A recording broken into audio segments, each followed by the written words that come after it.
arrest you. And we're back. Tom Gibson, Chuck Augustin, and we're here on Nye County. Now, we were talking about then, you know, if you think hard and long before you call the police. If you are a victim, then definitely call the police. I'm not telling you don't do that, but I'm talking about in a discretionary situation where you really don't need to call the police at that time, or, you know, sometimes it's better to, like I say, have your ducks in a row, because when you make the report, you want it to be clear and concise. You want to have your head together, because if you're not, and the things that you write down on the spot, if you're not prepared, will make you look like a fool, or can make you look like a fool. And people, you know, the defense attorneys are going to get it. Everyone's going to be able to look at it, and your statement is going to be gone over and with a fine-tooth comb. And if you ever have to go to trial or preliminary hearing, every word in that is going to be, you know, used against you, the victim. So anyway, so getting to the next level. So once the person makes the report. Yeah, let's say you decide to talk to the police, you give them a report as the accused. They can either decide to arrest you on the spot, or you may be charged later. If you're arrested, and this is, I was not arrested, by the way. I got the long form. Yeah, long form. But I've heard many accounts of people who say basically if they grabbed them or went to handcuff them, any movement whatsoever can be interpreted as a resisting arrest. And that by the police. And once they write it down, how do you prove you didn't resist arrest?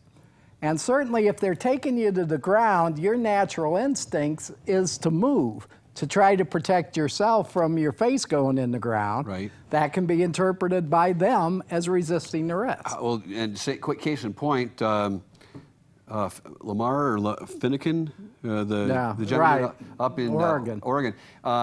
The official version was that he was reaching for his gun. Well, he didn't. He had a holster, but it was on the right side down. It was I understand it was a belt holster. He wasn't going for a gun. He was reaching up here because that's where his first bullet that hit him, and so he was reaching in for as a defensive or a reaction to the being shot. And then that gave them free rein to blow his head off. But it's Leroy, by the way. Lamar Odom. Oh. Leroy Finnegan. Yeah. Leroy was a hero. At any rate, okay, you get arrested. Let's say you're taken to jail, detention center. So many cases I've heard, there's been police statements that while you were on the way to the detention center, you admitted from the backseat of the car that you did this or that. In other words, maybe someone was with you and you were talking, and they might have heard or thought they heard you say, yeah, we did it, but, or whatever the case may be.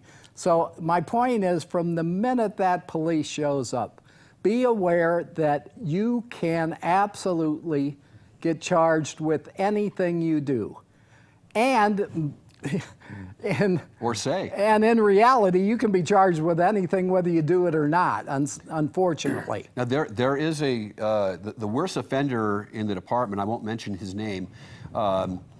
He was the lead arresting officer in 4 different trials. The last 4 trials he did, and he lost 3 of the last 4 trials. And every one of those trials, he played games, saying the first one he said, I arrested the man because he confessed to this sexual assault. Well, Harry Keene, the former attorney here in town, he brought out and played for the jury the 4 hours of taped interviews. There was never a confession. Matter of fact, it was not only not a confession, but it was only denials the whole time. So that's what can happen to you even when you don't say anything. They can invent stuff for you. And that same cop also, in the last trial he did, he tried to, he said, now he got smart. Okay, I got caught lying twice. So this time he said, the man never admitted nor denied, but it's a situation where he would necessarily have denied it on that question. And the attorneys, the defense attorneys, went through the recorded interview with that in that situation, and that never didn't happen either. The man denied. So here we have is, we got a person who's higher ranking, and he does it. That's his modus operandi. He is a liar, and the worst degree. And more will come out in the future about this, but I just want, that's the kind of stuff that can happen to you whether you open your mouth or not. But if you don't say anything, then it's harder for them to make this BS up. Okay, you're taken to jail. Depending on your last name, if it's A through L, your judge will be for the judicial or the justice court. Will be courtroom A, which right now is Judge Whitaker or Judge Sullivan. If it's M through Z, it's going to be Court B. No, it's L through Z. L through Z? Yeah. Okay. Yeah, that's right. It's going to be Judge Jasperson. And as I've seen by observing, certainly in the past, there was a monumental difference between A and B in everything. On through the preliminary trial, which we'll get to. But I won't say right now, I don't see any horrible judges that we have as we are speaking right now. One thing I found that if you're in front of a judge, your opinion of them is vastly different than if you're observing or if you're not involved. Right. So I think every judge has things said about him. Yeah, a lot of people used to say real wonderful things about Ron Kent. Yeah. And that's because they didn't appear in front of him. Yeah, exactly. Okay, so at any rate, you're taken to the detention center. The flagmen, by the way, who helped me tremendously with everything in this in particular, went through a lot of stuff I had no idea about, but from the minute you're in the detention center, the judge will review at some point, whether it's a weekend or not, your incarceration and the police report. Right, not the report, right, but the declaration. Declaration. Because a lot of times the report hasn't been generated, right. And the declaration is what gives the cop and it's stated under oath what his grounds were and probable cause to arrest, and that's all it's required for to hold a person. And then usually the report is generated a couple days later, and theoretically in most departments it goes to from the arresting officer to a desk sergeant, and the desk sergeant goes through and looks for whether there's probable cause or whether it should be dumped. That's how it's supposed to be done in the real world. It's not done like that here. It just goes up automatically. And I don't know why they don't have a buffer, but apparently they just like sending things along, and it's really frustrating when the prosecutor gets that stuff, because you got, at least 10% of all cases that are sent to you are either no merit or can't be proved or need a lot more work. And then so you, as a prosecutor, you go, I can't do this. You send it back to the cop saying, hey, I want to, you need to do this, this, and this if we want to get a case going. And their immediate response is, well, use your DA investigators. Wait a minute, the DA investigator isn't one that screwed this thing up to begin with. I mean, if you're in for a penny, you're in for a pound. If you want to make an arrest on somebody, do it right. I know, and I understand the time constraints and people have problems and all that good stuff. However, no prosecutor is going to want to put his name on something that's a stinker. So either deny it or deny it with an explanation, or if it's good, then you go forward. See, and that part I have trouble with, because I've seen so many cases, including my own, where the prosecutor had no problem putting his name on stinkers. And it went all the way to the preliminary, which was an hour and a half of pure nonsense at the taxpayer's expense. And mine was dropped at the preliminary. And mine was minor. It was a gross misdemeanor. You could have done a year in jail. Yeah, I could have done a year in jail. But I've seen just as absurd or worse cases where they were accused of attempted murder. Right. And just absolutely ridiculous. So to me, there's two major flaws in Pahrump regarding the police and the prosecution. One is the police need not arrest or charge everybody they come in contact with.